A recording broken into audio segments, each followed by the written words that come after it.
This is J Hill 1977 from the Mazda6 Club forums. For those of you that have been following my recent write-up for this process, this is the video walkthrough and demonstration of the Mazdaspeed6 auto up and down rear window mod that I authored the last week or so. At any rate, full instructions I'll post a link to the actual forum for those of you that are interested in doing this yourself. A little bit of a pricey mod. You're looking at about, if you were to buy the parts new, about $500. You basically need a new Mazdaspeed master switch control panel, and then two rear Mazdaspeed6 specific rear driver and rear passenger window switch for this to work. Reason being, there's a logic switch inside this panel that basically says when you roll down this window, which is the front passenger, only the front switch responds, and likewise for the two rear passengers. So at any rate, I'm not sure if you guys can tell, but I actually have Speed 6 door panels as well, which have the really cool kind of brushed aluminum, sort of piano black, I think that's what they call it, piano black trim. Just another thing I've done to my car. But anyways, enough of all that crap. Let's actually get onto the demonstration. Hopefully it's not too loud. It's hotter than hell, so I got the AC on, the car running. So at any rate, no real changes for the front. Big changes you'll see actually in the switch itself. If you guys remember, in the Mazda6 switch, the two front windows were labeled auto. I'm not sure if it's because these are Japanese parts or what the deal is. I mean, auto is probably not auto in Japanese, so this particular part, they eliminate the auto marking. And obviously none in the rear either. But what you guys should see, hopefully you can see it, dim the light a bit. All four of the switches are now illuminated with the red LEDs.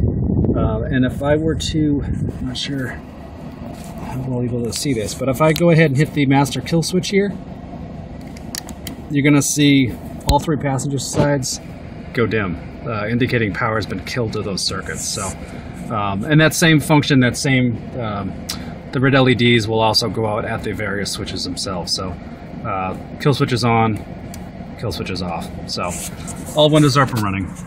So like I said, no real changes on the front side of things. I'm going to open the door back up just for visibility here. One touch down in the driver. Still works as it always did. And then one touch up. And then the same for the passenger. Front passenger, rather. One touch down. Oops. Try that again. One touch down. There we go. And then one touch up. Oops. No changes there. Like I said, the really exciting part, if there's anything exciting about this, is actually in the rear. I'm going to just fold my passenger seat forward a bit here. Bear with me. Don't mind all the crap in my car. By the way, it's leftovers from doing this mod. So there's the rear passenger switch. Going to go ahead and hit from the driver's side, one touch down. Oh, wrong window. Let's try this again. There we go. One touch down. One touch up from the master panel, and then the same, a little bit easier this way, from the rear driver rather. Get the right switch. Like my neighbor, one touch down, and one touch up. So that's from the actual master control panel itself. We'll hop in the rear real quick, show you from the switches themselves. Also, if I don't lock my doors. Alright, so as I alluded to earlier, the Mazdaspeed switches that you guys will be getting, whether you buy them new or eBay or whatever, they actually don't say auto. But I got lucky and actually had a pair of the front, an extra pair rather, of the front window switches that were sitting in the driver's side. I initially thought I could just pop the switches in the rear and magic happens, but truth be told, the actual circuitry is different. So I ended up with two spare front window switches. So what I did was I basically just pried off with a little screwdriver the actual top button portion from those spare switches, and then just popped them onto the actual speed switches for the rear. So mine actually say auto.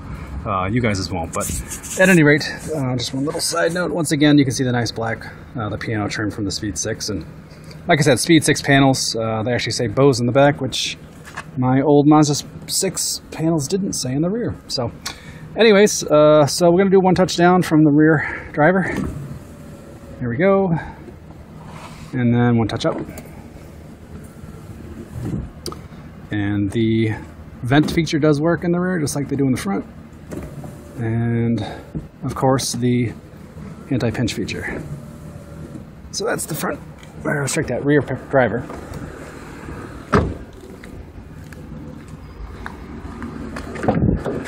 Here is the rear passenger.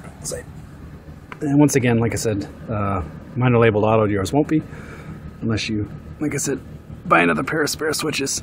So one touch down, one touch up.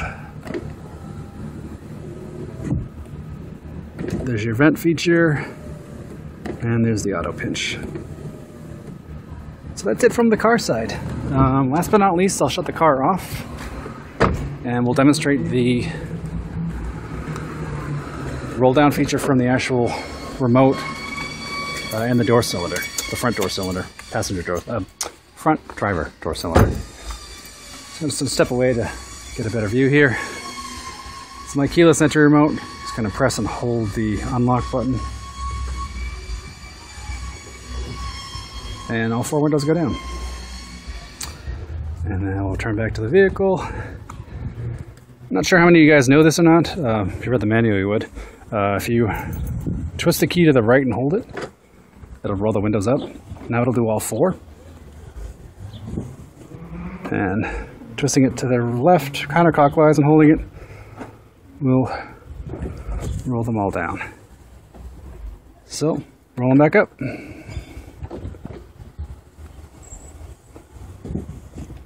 That's it, guys. So that's video proof and my little debut. So anyways, that's the Mazdaspeed6 auto up and down rear window mod, completed on my 2006 Mazda6 Grand Sport. If you guys have any questions, feel free to post here or follow the links to the Mazda6 Club forum, where this walkthrough is detailed in its entirety. Thanks!